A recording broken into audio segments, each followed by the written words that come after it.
So in this video, I'm going to use the audio from the previous example to look at how gating can be used to simplify really complicated loop-based beats. It could be argued that the sort of track that I'm putting together here is already too busy. And what I'm going to do is to look at gating within this example to see how you can take sort of busy beat loops like this and simplify them, not by sort of chopping them up, but simply by using gating instead.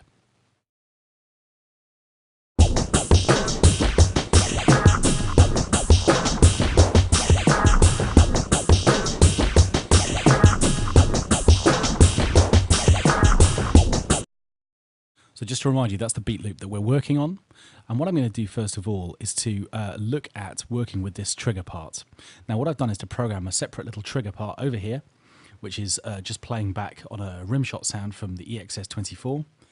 And you can see that what I've done is to send this over to bus number 3. So this part's coming out over here, and I've turned off the output so that the sound isn't going to make any noise.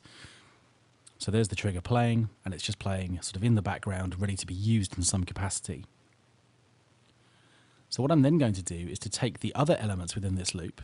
So you can see that I've got a noise gate channel set up here on auxiliary number 2. And what I'm going to do is to send these parts over to auxiliary number 2 so that they're being routed into that channel with the gate waiting. And I'm going to do the same thing for the clip distortion part, which is already on an auxiliary. So auxiliary 1 is being sent to auxiliary number 2. And what this means now is that I can use this trigger, but before we do that, instead what I'm going to do is to switch off the sidechain, which we're going to look at in a moment, and just see what this loop sounds like once it's being gated.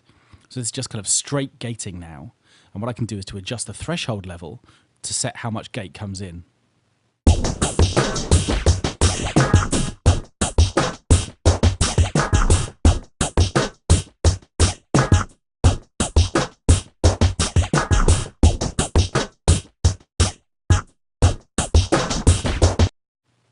So you can obviously hear that as I adjust the threshold, what we've got a chance to do is to set how much volume is coming through. But rather than just using this as a straight gate, what I'm going to do instead is to go back and route in my trigger as a sidechain source, which means that the rhythm that I've programmed for that trigger is going to then trigger the loop.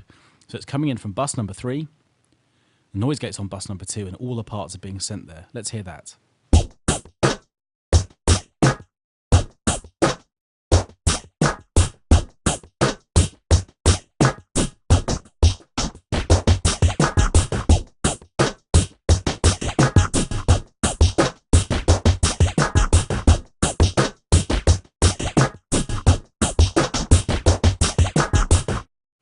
So you can hear how those beats are triggering the beat loop, which immediately is kind of freeing it up and making it less busy.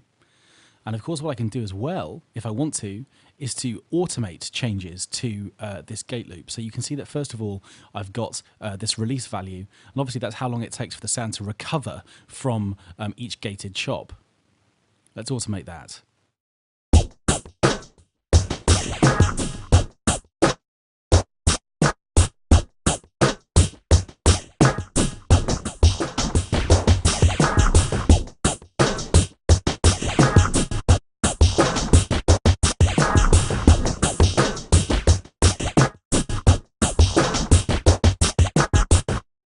So you can hear that I can make this a really dynamic part, and I can obviously latch that and actually automate that for real, and basically use that to control how long each recovery slice is, either for very punchy beats or for longer ones. So gating can really help you out here.